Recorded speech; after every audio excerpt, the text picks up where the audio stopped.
Welcome back to your favourite channel learn with Javed. তোমরা জানো আগস্টের ফার্স্ট উইক থেকে তোমাদের সেকেন্ড সাবমেটিভ পরীক্ষা স্টার্ট হতে চলেছে। তো আজকে আমরা আবার ধাতুবিদ্যা অর্থাৎ মেটালজি থেকে একটি কোশ্চেন আনসারের সেশন নিয়ে হাজির হয়েছি তোমাদের সামনে।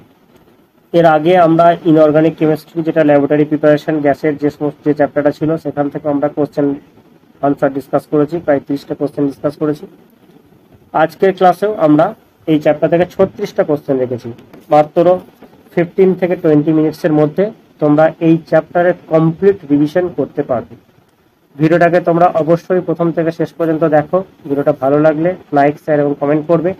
আর আমাদের চ্যানেলে নতুন হয়ে থাকলে অবশ্যই চ্যানেলটি সাবস্ক্রাইব করবে।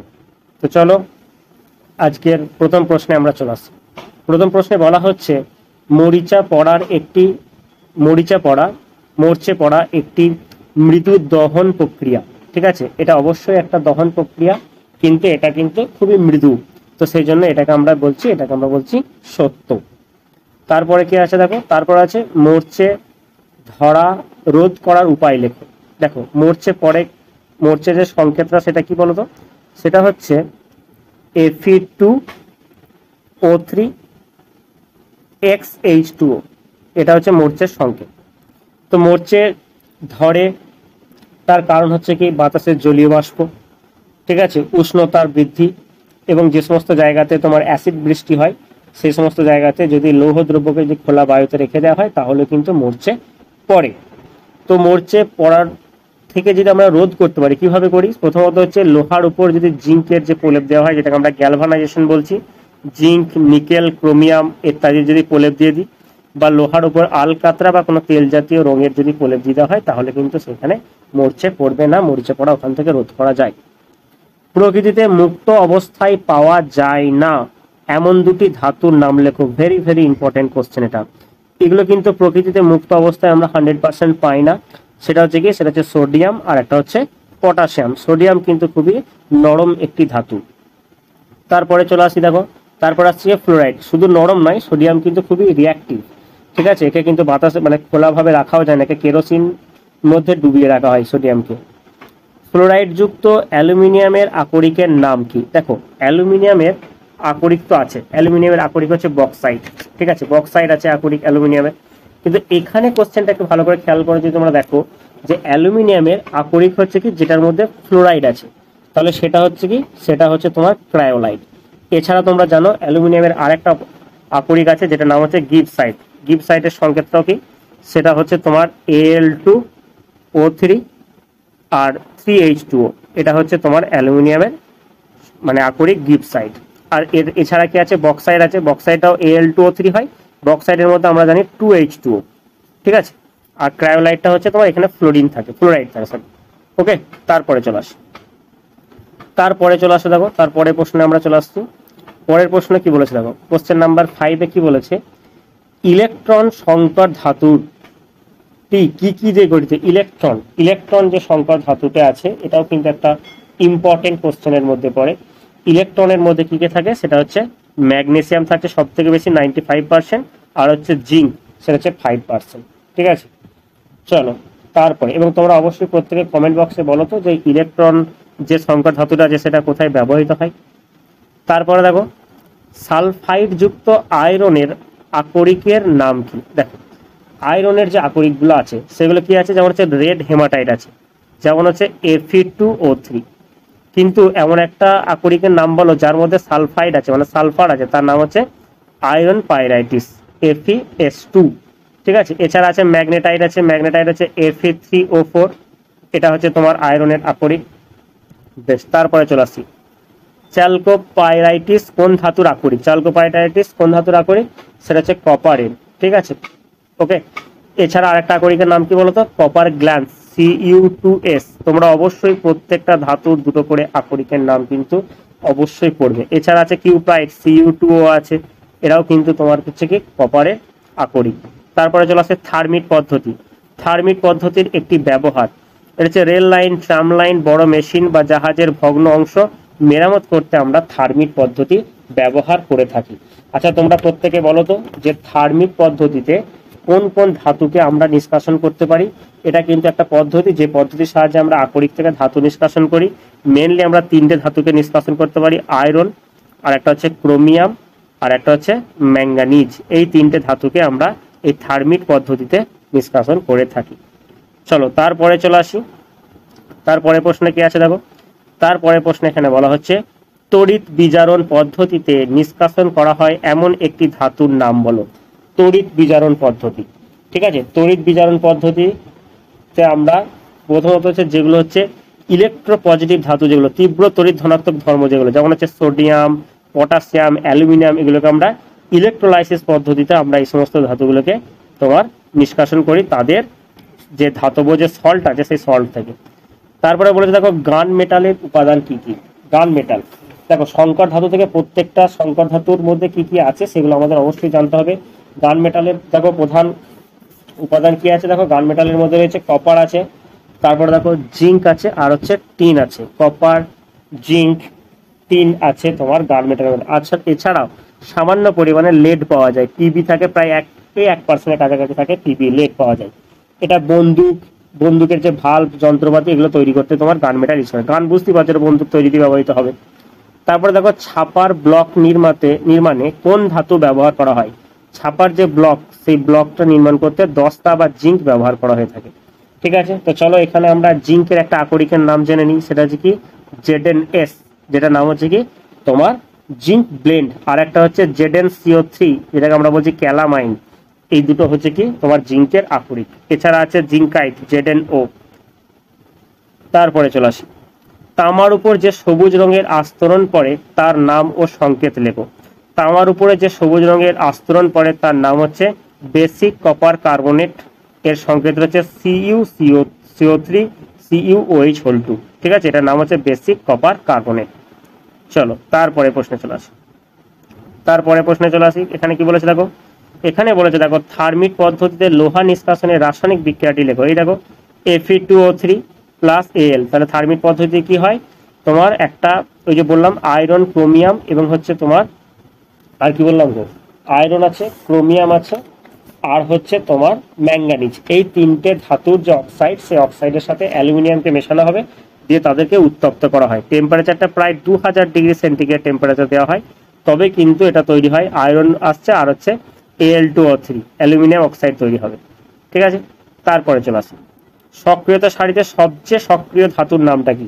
সক্রিয়তা সারিতে সবচেয়ে সক্রিয় ধাতু হচ্ছে কোনটা, যেটা হচ্ছে সারির সব থেকে উপরে আছে, তার নাম কি, তার নাম হচ্ছে পটাশিয়াম, ঠিক আছে। এবং আমাকে যদি বলা হয় যে সব থেকে কম সক্রিয় কার, সেটা হচ্ছে অরাম, গোল্ড, এটা হচ্ছে সব থেকে নিচে আছে, ঠিক আছে। তারপরে চলে আসি কপার ও ম্যাগনেসিয়ামের মধ্যে কোনটি পিতলে বর্তমান। পিতলে কে থাকে, পিতলে থাকছে তোমার কপার থাকছে, ঠিক আছে। তো কপার থাকছে তোমার পিতলের মধ্যে। এছাড়া দেখো ব্রোঞ্জের মধ্যে কে থাকছে, ব্রোঞ্জের মধ্যে কপার থাকছে, তারপর হচ্ছে তোমার টিন আছে, কপার, টিন, আর হচ্ছে জিঙ্ক, এটা হচ্ছে ব্রোঞ্জ। আর ব্রাস বা পিতল যেটা, সে তার মধ্যে শুধুমাত্র কপার থাকে আর জিঙ্ক থাকে, ঠিক আছে। তারপরে চলে আসি একটি মুদ্রা ধাতুর নাম লেখো। মুদ্রা ধাতু কি, মুদ্রা ধাতু হচ্ছে কপার, ওকে। তারপরে প্রশ্নে চলে আসি। তারপরে প্রশ্ন বলছে যে থার্মিট মিক্সচার কি। থার্মিট মিক্সচার দেখো আমি একটু আগে বললাম, থার্মিট পদ্ধতিতে যখন আমরা আয়রনকে যখন বের করছি, ঠিক আছে, আয়রনকে বের করছি, তার জন্য কি হচ্ছে আয়রনের একটা অক্সাইড নিচ্ছি আর হচ্ছে অ্যালুমিনিয়াম নিচ্ছি। এটা নেওয়া হয় তোমার 3:1 রেশিওতে, ঠিক আছে। এই যে মিশ্রণটা, এই মিশ্রণটাকে বলা হচ্ছে থার্মিট মিক্সচার। এই Fe2O3 এবং অ্যালুমিনিয়াম এর মিক্সচারটাকে বলা হচ্ছে থার্মিট মিক্সচার। অ্যামালগাম কি, অ্যামালগাম মানে হচ্ছে যে ধাতু, মানে যে একটা সংকর ধাতু যার একটা উপাদান হচ্ছে পারদ, তাকে আমরা বলবো অ্যামালগাম, ঠিক আছে। যদি সোডিয়াম অ্যামালগাম থাকে তাহলে একটা কি থাকবে, সোডিয়াম থাকবে এবং তার সাথে পারদ থাকবে, সোডিয়াম অ্যামালগাম। আবার ধরো আমি বলছি লেড অ্যামালগাম, তাহলে পিবি তার সাথে হচ্ছে তোমার Hg থাকবে, সেটা হচ্ছে লেড অ্যামালগাম। এই অ্যামালগামগুলো বেসিক্যালি যেমন সিলভার, এই অ্যামালগাম Ag, Hg, এরা কি করে, এরা মেনলি দাঁতের চিকিৎসায় ব্যবহৃত হয়। এছাড়া আয়না তৈরিতে তড়িৎদ্বার রূপে আমরা কিন্তু অ্যামালগামকে ব্যবহার করে থাকি। থার্মিট পদ্ধতিতে বিজারক পদার্থ হিসেবে কি ব্যবহার করা হয়, ডেফিনেটলি অ্যালুমিনিয়াম চূর্ণ ব্যবহার করা হয়। যে কোনো আমরা দেখলাম যে আয়রন হোক বা ক্রোমিয়াম হোক বা ম্যাঙ্গানিজ হোক, আমরা কিন্তু ইউজ করব কোনটা, অ্যালুমিনিয়াম চূর্ণ। একটি জারণ ও একটি বিজারণের উদাহরণ দাও। জারণ মানে কি, জারণ মানে হচ্ছে যেখান থেকে ইলেকট্রন বেরিয়ে যাবে, সেটাকে বলা হচ্ছে জারণ। আর বিজারণ মানে কি? বিজারণ মানে হচ্ছে যেখানে ইলেকট্রনটা প্রবেশ করবে সেটাকে আমরা বলছি বিজারণ। তাহলে দেখো এখানে ইলেকট্রনের গ্রহণ হচ্ছে সেজন্য এটাকে বিজারণ বলছি, আর এখানে দেখো ইলেকট্রনের বর্জন হচ্ছে তাই এটাকে আমরা জারণ বলছি। পরের প্রশ্নে চলে আসি। তারপরে দেখো এখানে কোশ্চেন কি আছে, দেখো এখানে বলেছে দেখো মরীচিকা কি, এর সংকেত কি? দেখো মরীচিকা কি না, অবিশুদ্ধ লোহা বা লোহার কোনো দ্রব্যকে সাধারণ উষ্ণতায় আর্দ্র বায়ুতে রেখে দিলে তার উপর একটা লালচে বাদামি বর্ণের আস্তরণ পড়ে, যেটাকে আমরা মরীচিকা বলছি। এখন মরীচিকার সংকেতটা আমরা জানি, এটার নাম হচ্ছে শোধক ফেরিক অক্সাইড, যেটাকে আমি বলেছিলাম যে Fe2O3 XH2O বলেছি, এখানে NH2O দিয়েছে, তো সেক্ষেত্রে কোনো প্রবলেম নেই। ওকে, তারপরে দেখো বলেছে আয়রনের দুটি সংকর ধাতুর নাম কি? আয়রনের দুটো সংকর ধাতু কি? একটা হচ্ছে স্টেনলেস স্টিল, যার মধ্যে আয়রন এবং ক্রোমিয়াম থাকে। এছাড়া তুমি বলতে পারবো ইনভার। ইনভার হচ্ছে আয়রন এবং হচ্ছে নিকেল। ইনভার হচ্ছে যে সমস্ত মিটার স্কেল থাকে, ঘড়ির পেন্ডুলাম, পরীক্ষাগারে যন্ত্রপাতি প্রস্তুত করতে আমরা ইনভার ব্যবহার করে থাকি।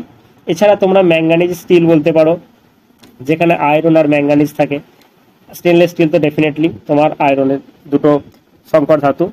তারপরে বলেছে তামার দুটো সংকর ধাতু, যেখানে কপার আছে, একটু আগে আমি বললাম, একটা হচ্ছে কাঁসা, ঠিক আছে, আর একটা হচ্ছে তোমার ওই পিতল, এই দুটো বলতে পারো।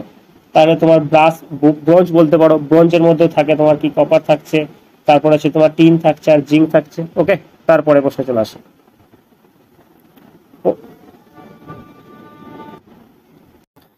কলঙ্কহীন ইস্পাত কি? দেখো কলঙ্কহীন ইস্পাত মানে হচ্ছে কি, এটা কি বলতো, এটা হচ্ছে স্টেনলেস স্টিল, যেটা সেটা হচ্ছে লোহার একটা সংকর ধাতু, যার মধ্যে কি হচ্ছে মরচা পড়ে না। তার মানে দেখো এর যে এটার অ্যাকচুয়ালি উপাদান কি কি আছে, দেখো এটাতে আয়রন আছে, স্টেনলেস স্টিলের যা যা থাকে আয়রন, তারপর হচ্ছে তোমার ক্রোমিয়াম থাকে, আর হচ্ছে তোমার সামান্য পরিমাণ নিকেল থাকে, আর এটাতে সামান্য কার্বনও কিন্তু থাকে, সব থেকে বেশি থাকে হচ্ছে আয়রন। ঠিক আছে, এটা হচ্ছে লোহার একটা সংকর ধাতু যেখানে মরচা পড়ে না, এটা কিন্তু স্টেনলেস স্টিল। স্টেনলেস স্টিল আর কলঙ্কিনী ইস্পাত সেম জিনিস। তারপরে চলে আসি, আমরা একদম শেষে চলে এসেছি, আমি তোমাদের ক্লাসের শুরুতেই বলেছি আজকে আমরা কিন্তু 30+ প্রায় 36 কোশ্চেন কিন্তু আমরা ডিসকাস করব। তো চলো, এখানে বলেছে জিঙ্কের দুটি ধাতু সংকরের নাম লেখো। জিঙ্কের দুটি ধাতু সংকর কি কি হবে? জিঙ্কের হচ্ছে তোমার জার্মান সিলভার। জার্মান সিলভার হচ্ছে যার মধ্যে আছে কপার আছে, জিঙ্ক আছে, নিকেল আছে। ইলেকট্রন আমরা একটু আগে দেখলাম, ম্যাগনেসিয়াম আর জিঙ্ক আছে। এছাড়া গান মেটাল বলতে পারো, কাঁসা, কাঁসার মধ্যে সরি কাঁসা তো জিঙ্কের হচ্ছে না, কাঁসা হচ্ছে কপার আর টিন আছে। গান মেটালটাও কপার, টিন, জিঙ্ক এবং হচ্ছে লেড। জিঙ্ক সামান্য পরিমাণ থাকে, সব থেকে বেশি তোমরা বলতে পিতল বলতে পারো, ব্রোঞ্জ বলতে পারো। পিতল বা ব্রোঞ্জ একই, পিতল হচ্ছে কপার আর জিঙ্ক, আর ব্রোঞ্জের মধ্যে কপার এবং টিন। তারপর দেখো অ্যালুমিনিয়ামের দুটি ধাতু সংকরের নাম লেখো।